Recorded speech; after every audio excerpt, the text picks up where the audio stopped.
voltamos com mais um episódio do Alô Criançada. Hoje eu estou com os meus estagiários aqui no estúdio. Então, um vai, um vem, mas é Alô Criançada e criança tem que estar presente, né, Manu? E hoje eu estou aqui com o meu convidado, pastor Tiago, um convidado muito especial. Obrigada, pastor, por ter aceitado o convite. Nada, eu que agradeço. E nós vamos para um breve intervalo. Logo, logo nós voltamos com o assunto. Hoje nós vamos falar de como chegar no coração da criança.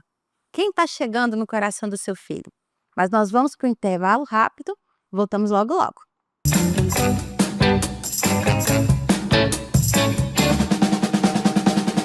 Já imaginou uma escola de qualidade próxima da sua casa? O Colégio Metropolitano existe e está há mais de 20 anos entregando resultados de excelência aqui na sua região. A unidade do infantil está na Avenida Liberdade, no Conjunto Riviera, no Fundamental 2 e Ensino Médio, no Jardim Brasil. Ambos próximos à Avenida Olinda, ao Bretas Atacarejo, ao Shopping Los Andes e à Assembleia Legislativa. O Colégio Metropolitano surgiu da necessidade de que tivéssemos nessa região ensino de qualidade com um valor justo de mensalidade. Plantão de dúvidas, aula de xadrez, robótica, inteligência artificial, socioemocional, matemática financeira e tudo isso com atendimento humanizado e acesso direto à coordenação e à direção da escola. Agende sua entrevista e venha conhecer a nossa unidade. Você conhece a Telhas e Companhia?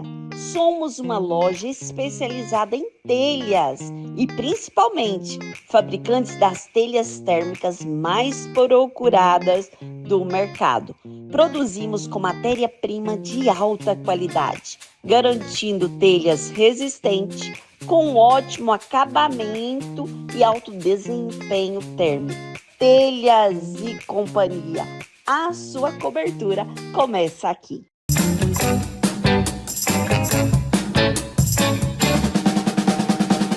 Voltamos com a Alô Criançada. Eu falei que era rápido. Estou aqui com o meu convidado, o pastor Tiago. Pastor, Deus faz coisas que a gente não precisa entender por quê, né? A gente aceita e vive, né? Então, passando ali pelo Instagram, eu topei com o senhor falando de um evento que eu fiquei muito encantada. E eu acho que nós podemos começar, né, desse evento, porque o que me encantou foi o fato de que o senhor vai utilizar também de outras instituições, né? Sim. Então não é um evento só da igreja, mas é um evento para a sociedade, né? Sim. Então vamos fazer a apresentação do evento? Vamos sim. Bom, nós inicialmente tivemos a ideia de promover algo que seja útil para a comunidade, né? A gente entende que igreja é para o auxílio e uma construção de uma sociedade melhor também. Jesus não ficava confinado aos limites de um templo ou de uma sinagoga, mas ele ia atrás das pessoas, né? E pensando nisso, nesse papel social que a igreja também tem que ter, lógico que carregando o evangelho, nós tivemos a ideia de integrar a escola, né, que é o meio mais fácil de se chegar às famílias, mas para se chegar à escola, nós fizemos uma parceria com o batalhão escolar da Polícia Militar. Então eles foram até as escolas, que nós demos a lista para eles, e o comando muito solícito, muito ativo conosco, foi até as escolas, apresentou de modo breve o projeto e assim abriu as portas para a gente poder depois, posteriormente, né, irmos até lá e conversarmos com os gestores e aí sim apresentar o projeto de forma mais profunda. Então é uma integração, igreja, escolas, batalhão, famílias, como a gente pensa que tem que ser uma igreja, né? É muito importante, né, quando nós falamos da questão do apoio de outras instituições. Eu devia ter ali por volta de uns 13, 14 anos, talvez é menos. E eu lembro até hoje de uma visita do batalhão escolar na minha escola para falar da questão de drogas, né, de uso de drogas. E é muito importante essa ida, né, essa integração, porque nós vemos hoje, infelizmente, uma demonização das instituições Sim, e feita por causa do joio. sim. Né? O joio ele está em todos os departamentos da sociedade, nós não podemos ignorar, mas nós não podemos falar que tudo é joio. Tem o trigo e nós temos que mostrar, né, que as instituições elas estão preparados para trazer esse resgate, né. E eu gostei da questão, né, resgatar o coração da criança. Hoje nós vemos que, infelizmente, temos muitas crianças órfãos de pais vivos, Sim. né. E a igreja, talvez as escolas falem assim: "Ah, mas a minha missão como professor é ensinar, não é educar". Uhum. Mas e se você tem a possibilidade de educar, por que não? Sim. Né, por que que eu vou deixar só porque não é para mim, não é meu filho, não é meu sobrinho, mas nós podemos deixar o nosso legado, né, nas crianças. Sim.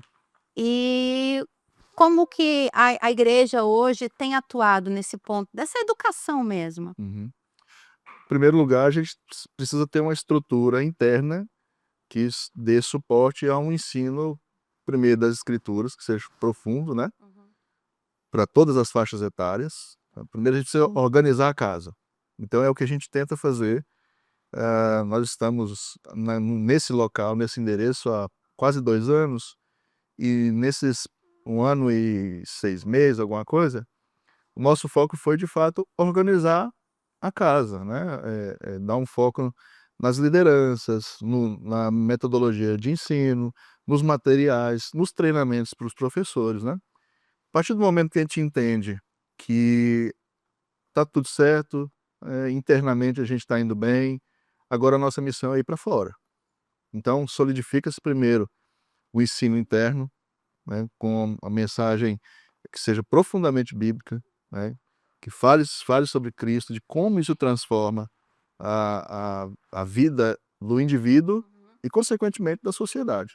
Também Agora não tem, sim, né, para dar, né. então primeiro você precisa se organizar internamente para depois partir para voos mais altos, né. Então, acho que esse olhar para dentro e para fora. Então, já que agora a gente tem condição, vamos ofertar, vamos, dividir aquilo que transformou as nossas vidas com aqueles que ainda estão com essa ausência do evangelho, com essa ausência de uma realidade mais amena dentro de casa, né.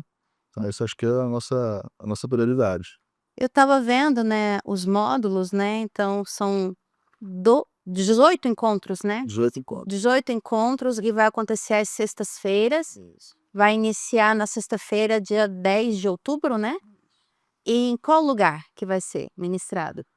Bom, vai ser na própria igreja, né, dentro do salão de culto, Uhum. né. Não é um local, que nós digamos assim, que é grande, né, é um local aconchegante, é um local que, faz com que as pessoas se aproximem mais, mas é um local que não vai comportar tanta gente. Então necessário fazer inscrição, né? É necessária inscrição, porque a gente limitou esses encontros a 100 pessoas. Se você for parar para pensar, 25 casais já encheu. Uhum. Então a gente está trabalhando dessa maneira, para não ficar extremamente lotado e desconfortável, a gente decidiu fazer dessa maneira, né. Legal. E ainda nesse bloco, né, a gente consegue chegar, vamos tentar tratar ao máximo, não vou tratar de todos os temas dos encontros, para que você fique curioso, se inscreva e vá participar. E eu tenho certeza que vai ser um sucesso, depois vai ter parte 2, parte 3. Amém. Daqui uns dias vai ter um auditório maior. "Manu, vem cá". "Ai, princesa, não pode fazer isso não". Vai ter um auditório maior e logo, logo a gente repete. Amém. Mas o primeiro encontro, chegando ao âmago do comportamento, o que que o senhor pode trazer de spoiler pra gente desse tema? O spoiler é o seguinte, a nossa intenção é trabalhar biblicamente criação de filhos, né, obviamente o nosso foco é a escritura. E desde o Antigo Testamento a gente sabe que o coração é o âmago do comportamento. Então tratar comportamento sem tratar o coração é infrutífero, né. Então a gente, nesse primeiro, módulo, nesse primeiro bloco de estudos, a gente vai mostrar para os pais que há um caminho a ser feito para que a gente acesse o coração dos nossos filhos e possa transformar o comportamento, e não o contrário, né, porque às vezes a gente numa às vezes numa intenção de resolver um problema imediato, você acaba indo no comportamento, mas o comportamento é fruto do que está no coração. Então, o nosso princípio básico é: o que está no coração do seu filho? Se você não acessa o coração do seu filho, alguém está acessando. Então, Verdade. o fruto disso vai ser colhido dentro de casa, vai ser colhido na escola, vai ser colhido nos outros ambientes que a criança está, a partir do centro da vida, que é o coração, né? O comportamento ele é fruto de uma influência, né? Com certeza. E a gente precisa saber, né? Eu sempre tenho tratado aqui nos episódios passados, sempre que eu falo de comportamento, quem tem influenciado o seu filho? Se não é você, sua esposa, seu esposo, você, avô, vó, tio, que cria essa criança. Se você, professor, não está conseguindo influenciar o seu aluno, alguém está. E normalmente esse alguém é alguém que vai prejudicar o seu trabalho, né? Sim. Eles não vão, assim, abrir a internet e falar assim: vou procurar aqui um profissional de terapia, um psicólogo aqui para seguir. Não, eu vou procurar o youtuber, o influencer, o cabecinha vazia, e ele vai começar a reproduzir o comportamento daquela pessoa. E aí ele vai chegar com um comportamento complicado em casa, você vai punir o comportamento em vez de ir na raiz do problema, né? Exatamente. Interessante. E nós vamos dar um breve spoiler de um tema aqui que eu gostei muito. Eu vou pular alguns, eu não vou falar todos, você vai ter que se inscrever para ir participar. Mas orientando o coração em direção a Deus. Eu sempre falo, né? Eu sou professora da EBD na minha igreja e eu converso muito com as crianças. Sempre que eu tenho oportunidade de conversar com os pais, eu falo: olha, muitas vezes você e sua esposa estão quebrando copos em casa e colocando seu filho para juntar os cacos emocionais que você espalhou. Pai nenhum consegue dar o que ele não tem. Uhum. A menos que o que ele não tem é algo bom e ele fala assim: eu não tive, mas o meu filho vai ter. Não recebi carinho do meu pai e da minha mãe, mas o meu filho vai ter, né? Mas a gente precisa ter para dar. E muitas vezes os pais nem ele encontrou com Deus. Aí ele vai, chega na igreja: toma, tia, entrega Deus pro meu filho, Exato. né? Uhum. E a missão da igreja, o senhor falou, vocês se prepararam antes, é pegar essa criança, né? Que nem o pai conhece. Exatamente. Hoje a gente percebe que há uma terceirização da criação dos filhos, né? Nessas visitas que a gente tem feito às escolas, a conversa que a gente tem com os gestores, muitas vezes, é que as famílias estão entregando para eles a responsabilidade que deveria ser de casa. Isso não dá certo, porque a escola não está lá para formar valores que só a família é responsável por fazer isso. Então, o que a gente pretende, de fato, é dizer para o pai: olha, você tem a chave do coração do seu filho. Você precisa saber como abrir isso, né? E não há outra maneira de se fazer isso a não ser pelo poder do Espírito Santo, pelo Evangelho. E esse é o poder transformador do ser humano, porque ele acontece de dentro para fora, né? Não são políticas públicas, não são nada disso que vão melhorar ou transformar a vida de uma família, mas é de dentro para fora. É algo curativo de dentro para fora, é o coração.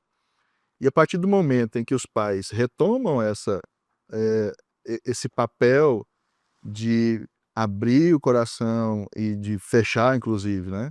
Nós também temos a responsabilidade de fechar o coração dos filhos para outras questões. Então, isso acontece, essa transformação, né? Quando o Evangelho é o que impulsiona o nosso tratamento com os filhos, isso com certeza vai refletir para melhor dentro da nossa casa, né? Para os próprios filhos. E a gente não precisa ter medo de ter autoridade sobre eles. Eu acho que hoje também tem essa questão. A gente está vendo a sociedade minando as autoridades, né?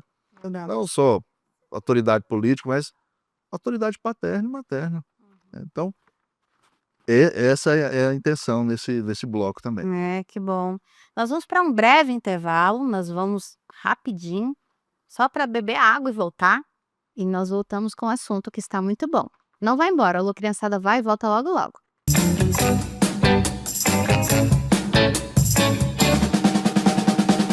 Sou Yara Dias, diretora pedagógica do Colégio Metropolitano Júnior. Estou aqui para anunciar mais uma novidade: período integral. Venha conhecer nossa proposta pedagógica, nossos projetos Robótica Maker, PEC, que é Programa de Estimulação Cognitiva, Horta, Projeto Metrozinho. Venha fazer parte da nossa família, venha nos conhecer. Aguardo todos vocês. Tem sintomas de dengue, zika ou chikungunya? A hora de procurar uma unidade básica de saúde é agora. Se notar manchas vermelhas no corpo, não se automedique e procure atendimento médico. Se tiver febre, sentir dores de cabeça e atrás dos olhos, não perca tempo. Procure uma unidade básica de saúde. Se sentir dores no corpo, nenhum influenciador vai te orientar tão bem quanto um profissional de saúde. Não deixe para depois o cuidado com os sintomas da dengue, zika ou chikungunya. Tem sintomas? A hora de procurar uma unidade básica de saúde é agora. Ministério da Saúde, Brasil, União e Reconstrução.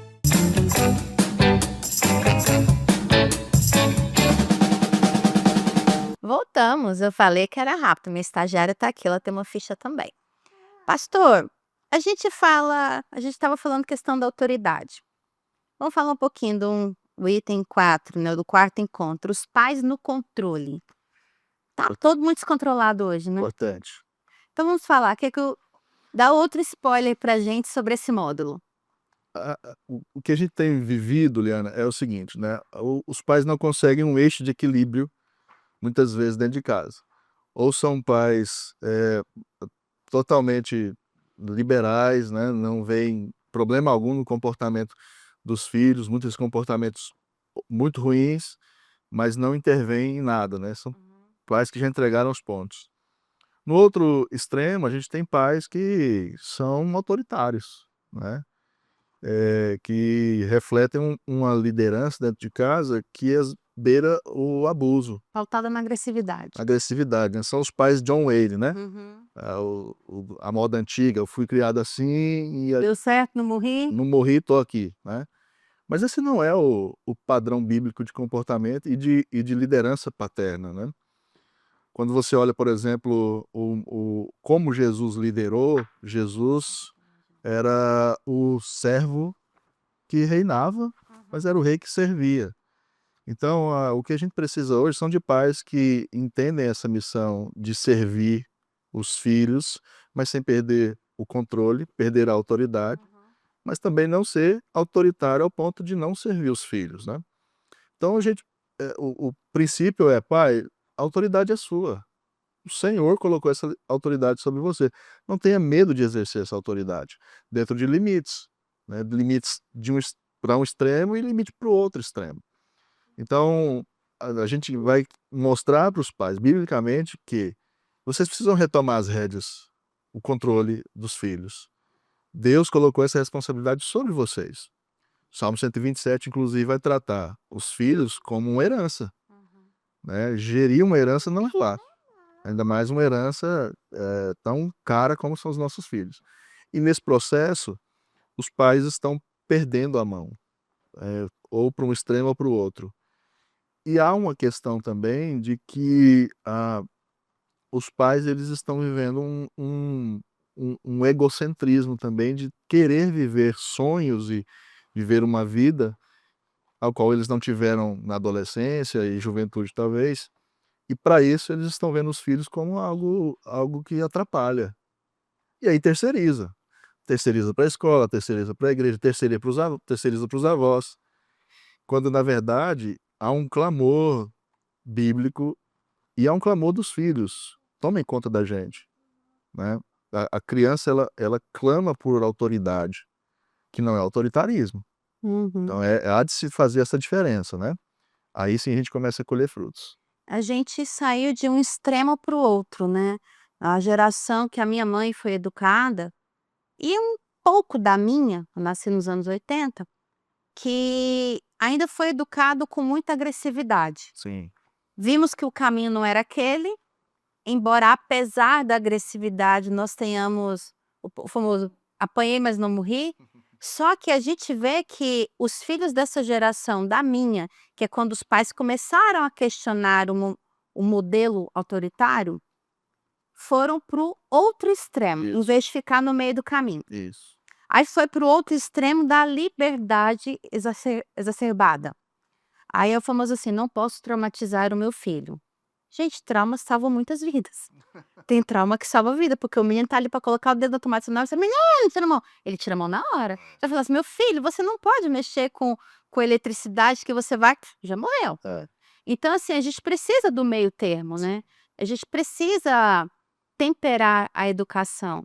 E hoje eu acompanho muito esse tema de educação, porque eu lido com crianças, e outro dia eu vi uma mãe que postou uma pergunta e me deu muita dó. Uhum. E ela falou assim para uma terapeuta que ela não tem papas na língua, ela falou assim: "Como que eu reduzo o tempo de tela do meu filho?" A terapeuta: "Toma o celular, você não é o adulto da casa, Simples assim. né". E aí o que que a gente vê hoje? Tem crianças reinando e pais pagando contas, né. Tem que retomar o controle, né. A gente precisa voltar. Meu filho tá comendo muito doce. Aí quem compra o doce? Ah, eu sei disso. E pastor, a gente tem vamos lá, eu tô pulando aqui que eu não vou falar de todos os temas, vocês vão ter que se inscrever. Mas a gente fala aqui, modificando os objetivos. Costumo falar assim, né, Deus quando colocou Moisés na corte do faraó, a ideia é que o Moisés estivesse lá dentro, era muito mais fácil ele libertar o povo ele estando lá dentro. Aí ele me inventa de matar o soldado. Aí vamos recalcular a rota. E se não que Deus não saiba previamente tudo o que vai acontecer, mas nós muitas vezes com as nossas ações, nós temos que recalcular as rotas, né. E não é porque eu perdi a batalha, mas às vezes eu preciso perceber, eu falo: "Eu tô indo num caminho que pode dar ruim, vou voltar", né. O próprio Jesus falou lá nas cartas, né: "Lembra de onde você caiu". E tem pai que ele morre, mas ele não pede desculpas. Tem pai que morre, mas não admite que errou. E é libertador você sentar com seu filho e falar: "Meu filho, tá aqui ó, papai errou, mamãe errou, mas o caminho certo é esse aqui, pra mim e pra você, vamos voltar". Isso fortalece o vínculo, né. Demais. Quem nunca passou por isso, né? A gente não tá aqui querendo vender uma ideia de uma paternidade perfeita. Eu tenho 3 filhos e minha paternidade não é perfeita. Dentro de casa a gente está constantemente tendo que lidar com essas com esse cálculo de rota constantemente. Então, de fato, às vezes você erra, você excede, você se omite e a criança está observando, né. A criança está no banco de trás do carro, vendo que tipo de conversa os pais estão tendo, né. E esse tipo de conteúdo que a gente vai colocando na mente, no coração deles, vai formando. E aí a necessidade da gente recalcular a rota e dizer: "Espera aí, eu não posso mais viver desse jeito. Minha casa tá desmoronando e eu preciso fazer alguma coisa". E retomar o controle e dizer: "Olha, essa é a responsabilidade minha, não é da escola, não é da minha mãe, do meu pai, ou seja, dos avós, e futuramente não será da polícia", que é um dos nossos o comandante até estava brincando conosco, falou assim: "Olha, se os trabalhos de vocês for bem feito, nós teremos menos clientes no futuro". Então, recalcular a rota faz parte, né. O problema é quando a gente não sabe fazer isso. E esse é o propósito, olha, a gente está aqui para dizer, como é que a gente recalcula a rota?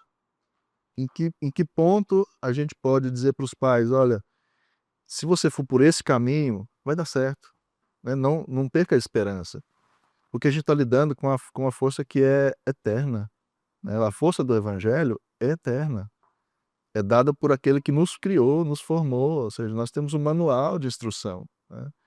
E tudo que é feito a partir da escritura, se feito conforme a escritura requer, a gente tem sucesso, né. Eu testifico isso, né, a minha família não é de longe perfeita, mas o poder diário de renovação do evangelho é o que deixa a gente em pé. E 3 filhos numa casa Eu não fui é fácil. criada em 3 e eu tenho lembranças, a gente nem ia na igreja regularmente, mas eu tenho lembranças de café da manhã em que minha mãe abria a Bíblia num salmo: "Lê fulano, o que que você entendeu?". Tá bom, passa para o próximo, mas você vai pensando aí que agorinha você responde. Aí pulava para o outro. Aí o mais velho não conseguia, aí voltava para mim. O caçula ainda não lia, então ele escapava nessa época. Mas eu nunca esqueci, né, eu tenho essa lembrança. E não tá no nosso tema aqui, mas é importante o pai e a mãe, ele precisa aprender a pedir desculpas, né. Tem muitos pais, tem muitos adultos que pedem desculpas com atos de serviço, né. Pisou na bola, gritou com o menino, descobriu que o menino era inocente, vou dar um presente para pedir desculpa. A criança não quer o presente, ele quer ouvir o pedido de desculpas, É. né. E isso transforma tanto, né, isso, desarma o coração da criança, né. E isso vai gerando um ambiente que tem erros, mas que principalmente tem perdão. Que é isso que o evangelho traz, né, perdoai-vos mutuamente como Cristo nos perdoou, né. E se esse princípio é cultivado dentro de casa, diariamente, você tem uma família tão forte.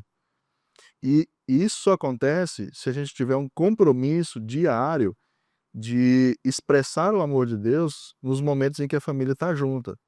Então, no momento de refeição, que tal a gente voltar àquele princípio que tinha antigamente, que era de orar todo mundo junto, agradecer a refeição. E aí você pergunta: "Quem quer orar hoje?" Lá em casa a gente faz: "Quem quer orar hoje?"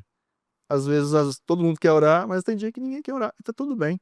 Mas o bom é que a gente está imprimindo isso que você falou, essas memórias, né, nos meus pais, a gente tinha tempo de mesa, a gente comia, sentado à mesa, momentos de devocional, né, de leitura bíblica na linguagem deles, momento de oração de todo mundo junto. Parece parece antiquado e parece muito clichê, né, é do tipo: "Mas é só isso?" Surpreendentemente é. É porque o evangelho, ele a simplicidade do evangelho é algo que é surpreendente, mas às vezes a gente não dá crédito por ser tão simples, né. É aquele caso de Naamã, né, e chegou para Eliseu, Eliseu mandou ele tomar banho lá no rio. Ah, mas só isso? É só isso, não tem nenhum ritual, né, não tem. É a simplicidade diária do evangelho que vai renovando a gente. Para cada dia você conseguir suportar as batalhas, né, e que são muitas, não é. É libertador. Eu comecei o hábito de orar antes das refeições com os meus filhos, a ponto que a pequena de 3 anos, um dia que a gente esquece, ela fala assim: "Vai olhar hoje não?", Tá vendo? né, "Vai olhar hoje não?", e ela ajoelha na cadeira, ela fala assim: "Mamãe, a gente ora ajoelhado".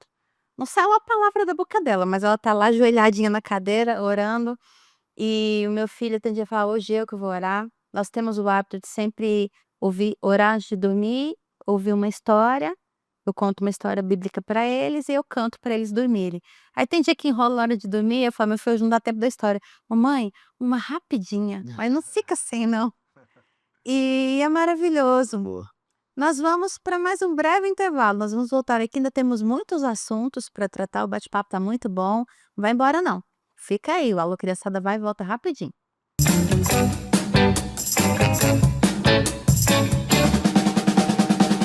Sou Yara Dias, diretora pedagógica do Colégio Metropolitano Júnior. Estou aqui para anunciar mais uma novidade: período integral. Venha conhecer nossa proposta pedagógica, nossos projetos Robótica Maker, PEC, que é Programa de Estimulação Cognitiva, Horta, Projeto Metrozinho. Venha fazer parte da nossa família, venha nos conhecer. Aguardo todos vocês.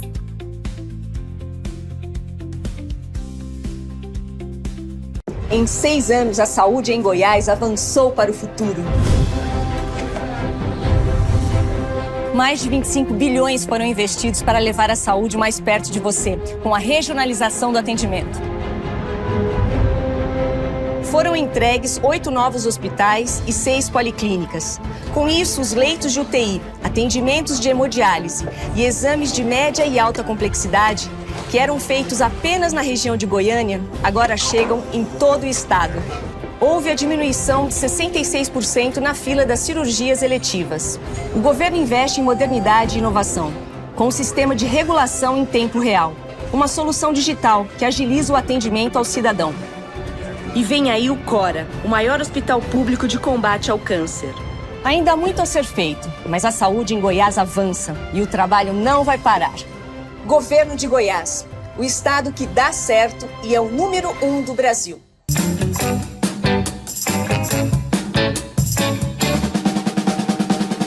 Voltamos, eu falei que era rápido.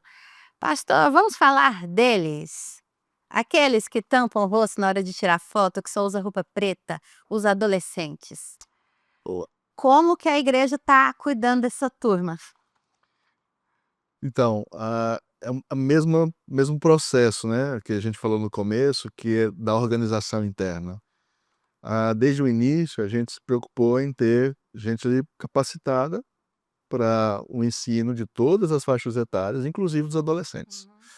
Então nós temos uma classe dominical e pequenos grupos para que a gente possa realmente a questão não é simplesmente transmitir conteúdo, né, mas é pastorear. Então a gente pastoreia todas as faixas etárias, inclusive os adolescentes, com classes, com temas específicos para eles, né, e uma liderança que realmente está preocupada em engajá-los na igreja, do ponto de vista do reino de Deus, né.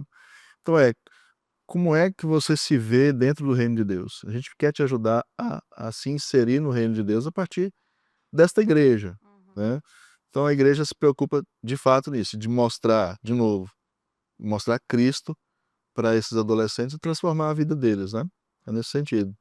É muito importante a questão da liderança. Eu fui criada na igreja, cheguei ali com meus 9 anos, e até hoje eu lembro dos meus líderes, não esqueci o nome de nenhum deles. Adoraria topar com eles de novo hoje.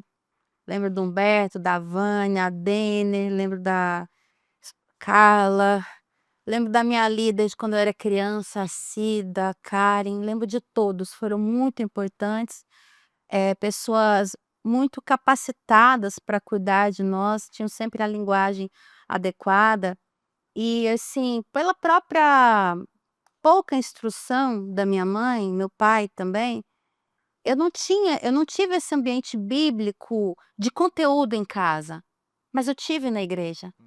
E o que eu sou hoje é a continuidade daqueles tijolinhos que eles edificaram lá atrás, né. E quando a gente fala de adolescente hoje, é importante que eles tenham pessoas adequadas para admirar, Uhum, porque eles estão admirando as pessoas erradas na internet, sim. e em vez de admirar os pais.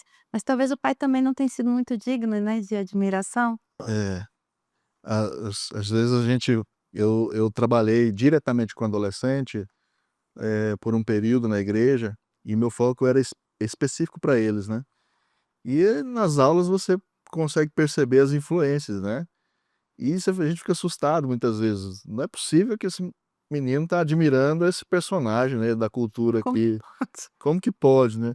Mas aí a gente se lembra de que a gente passou por isso também, e a gente tinha os nossos ídolos, né, que moldavam o nosso comportamento, e é aí que a gente tem que entrar com o evangelho para ensiná-los a dosar essa admiração, né, a dosar, impulsionar ou eles mesmos perceberem que não, né, não é isso, eu acho que está errado, mas o que nos fortalece nesse trabalho com adolescente, que é desafiador, é entender que, hã, o Espírito Santo é que vai lá no coração, né, Não é por força, né. não é por força nem por poder, né. Então, o que a nossa preocupação com todo esse projeto é para que os pais cheguem lá na adolescência, e os que já estão lá na adolescência também tenham, essa atitude de não desistir do processo.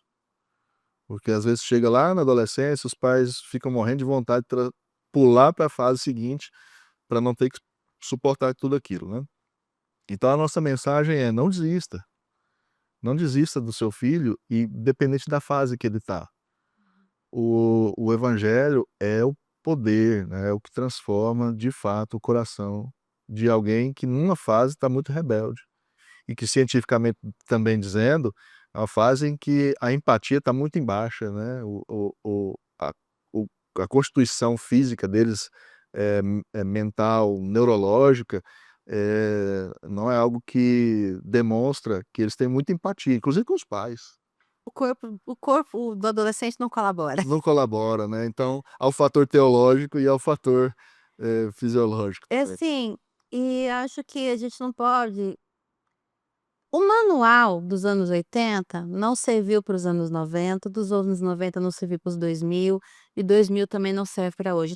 Princípios não morrem.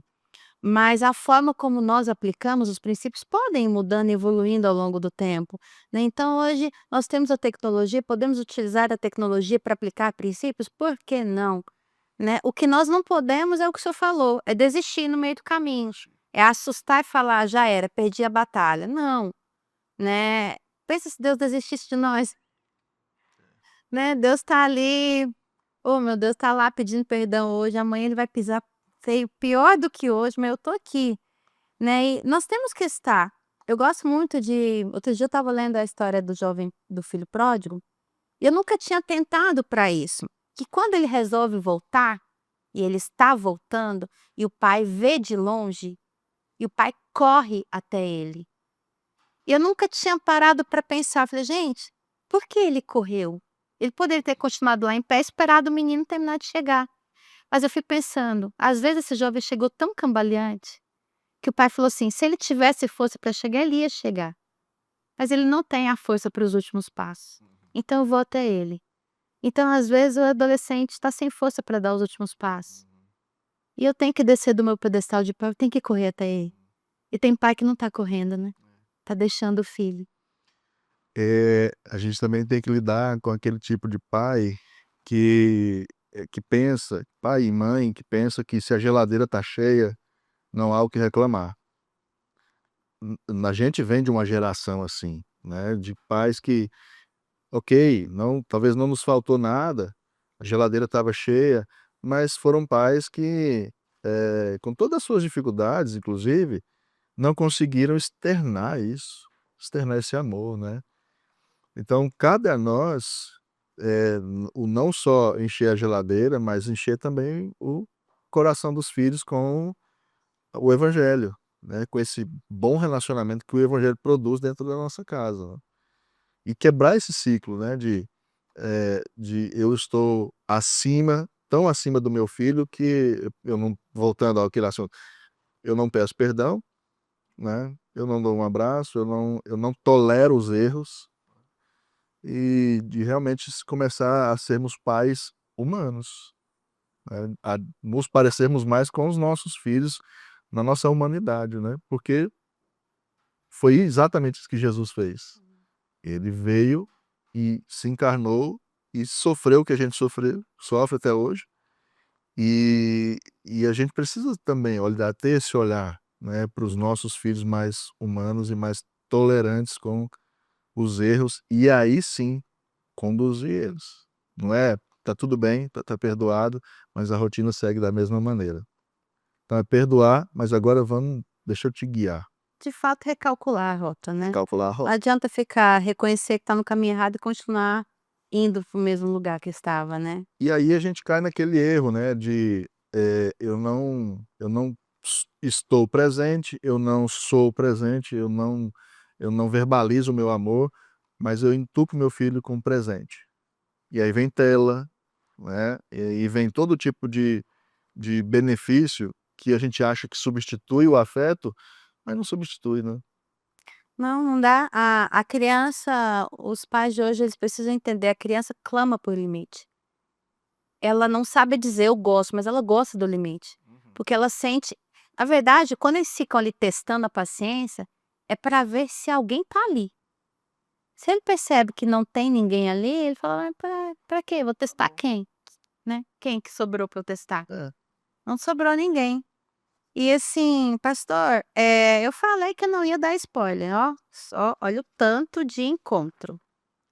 Começando no dia 10 de outubro. Nós vamos deixar na descrição desse vídeo as redes sociais do pastor, da igreja, como você pode se inscrever nesse encontro. Com fé em Deus teremos mais, logo logo surgem umas novas datas, novos dias. Mas pastor, eu quero agradecer, né, porque o senhor esteve aqui. Agradecer primeiro a Deus por ter promovido esse encontro, foi o próprio Deus mesmo. E agradecer porque o senhor teve condição de vir aqui rápido, a gente marcou rápido, né. Eu que agradeço, Liana, pelo espaço que vocês nos deram, e eu percebo isso como o próprio Deus agindo, né, para que o evangelho, o reino dele esteja avançando em todos os meios, né. E a gente fica muito grato a Deus pela sua vida, pela vida da sua equipe, e a gente espera que o seu programa também seja crescendo cada vez mais. Amém, com fé em Deus.